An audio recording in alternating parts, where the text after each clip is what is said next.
This is Optimal Living Daily, episode 2479, Your Own Standards by Tynan of Tynan.com, and I'm Justin Malik. I'm going to jump right into today's post as we optimize your life. Your Own Standards by Tynan of Tynan.com. Today I was talking with my friend Hayden. One of the things I like about talking with Hayden is that he probably has more insight into my life than I do. He'll often describe something I do or think in a way that I never thought about, which then gives me something to ponder for a few days, weeks, etc. Ironically, he's also the one who recommended the 2 books that made me adopt the Max diet, even though he doesn't follow it himself. Today, he asked me if I ever feel like crap. He asks me this every few months, maybe because he doesn't really believe me. Never. It is true, I definitely have a range of how I'm feeling, but it ranges from really good to incredible. Never okay, never bad.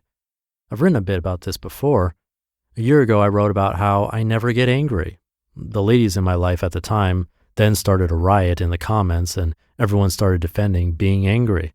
I felt a little bit vindicated when I read The Power of Now, which basically said the same thing way more eloquently. Actually, I only read the beginning of that book because I found it way too boring, even though the message was awesome. But this is different. Besides not feeling angry, I also never feel depressed or inadequate or anything like that. Hayden's explanation, which I think is right, is that I set my own standards. It's probably a nice way of saying that I really don't care what anyone thinks about me. And I can see how in today's society, it could go the other way. If you look at TV shows, advertising, or movies, there are clear messages being sent.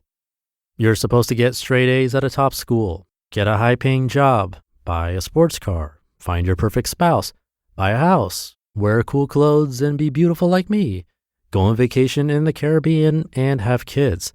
And that's just by the time you're 30. Do these things, the legend says, and you will be happy. There are 2 problems with this message. First, this isn't the path that most people can or want to go down when it comes right down to it. People don't meet the perfect girl. They get sidetracked on their own projects. When bombarded by this message, though, people get that nagging, I'm not on track anymore feeling. Second, when people do get that Porsche Boxster, the $100,000 salary and their first mortgage, they aren't happier. They're only as happy as they've always been. Maybe less because the dream is gone. I worked that hard for this? I forget who said it first, but a phrase really stuck with me. You can never get enough of what you don't want.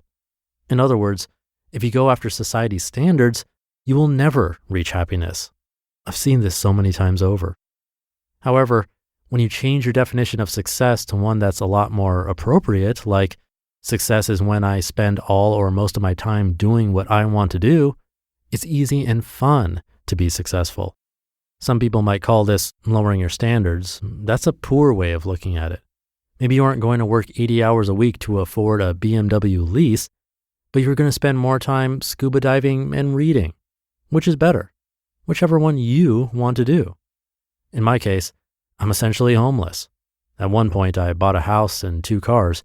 Now I have no cars, no house, and actually no possessions that don't fit in my backpack. By society's standards, I'm way less successful. By my standards, which are the only ones I care about, I'm way more successful. I'm seeing the world, learning, and becoming less materialistic. As a result, I feel great about myself. I'm doing what I want to do. I'm happy. I feel no pressure from anyone because I don't care about their expectations of me. But don't bad things happen to me? Aren't some days better than others? Sure, yesterday, for example, I got almost no work done. Even though I'm in Bangkok, I didn't really go out and see the city. In terms of my standards, it wasn't a great day. But it's important to learn acceptance. Eckhart Tolle talks about how any anger is the act of not accepting the now, as he calls it. Most days are full of me doing the things I want to be doing. Once in a while, like yesterday, I dropped the ball. So I accept it. I'm not perfect. I focus on the positives too. While I didn't go out and see much, I did go get some coconuts in a new area of town, and that was interesting. I started writing this post. I I had some good meals and spent some time with my friends. And hey, I'm alive. The joy of being alive and having been given the chance to live life will always trump everything. You could string 400 terrible days together and I'd still be happy because I am alive. Everything else is a blip on the radar. To sum it up, 3 ways to always be happy that work for me. Number 1, disregard anyone else's expectations for you, including parents and society, and do what you want to do. Do it openly, honestly, and proudly. You have one life, and it is yours only, so enjoy it. Number 2, accept that bad things will happen, but even if they do, there is so much good going on that they are irrelevant. You can consider them, act on them, but shouldn't be affected by them because there's too much good to ever justify not feeling great. And number 3, think every day about how lucky you are to be alive. Any one of millions of sperm could have reached your mother's egg, but you were the one that made it. Trace that probability back a few generations and realize that everything you have is a total gift. It is nearly impossible that you would be born, but you were. Is something like having your TV stolen really enough to offset feeling great because you're so lucky to be alive? Be happy. You just listened to the post titled, Your Own Standards by Tynan of Tynan.com. Thank you to Tynan. A good quote in there to keep in mind, he said, when you change your definition of success to one that's a lot more appropriate, like success is when I spend all or most of my time doing what I want to do, it's easy and fun to be successful. He said not just easy, but fun too, which is important. But he also made a distinction. It's about choice. Which one is better for you? The 80-hour working weeks and actually having the BMW? Or would you prefer to work maybe 40 hours a week, maybe less, and not have the BMW? There is no right or wrong answer. You have to figure that out for yourself. But the important thing here is realizing you do have the choice. It's really easy to get caught in the trap of thinking we don't have a choice, but pushing that way of thinking away as much as possible when it comes to expectations and societal norms, as long as it's legal and safe, of course, it's worth exploring new avenues and different ways of thinking.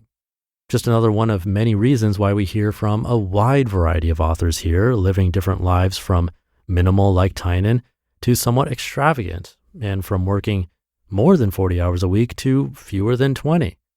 They've all made different choices and lived different lifestyles, and each has its arguments and pros and cons.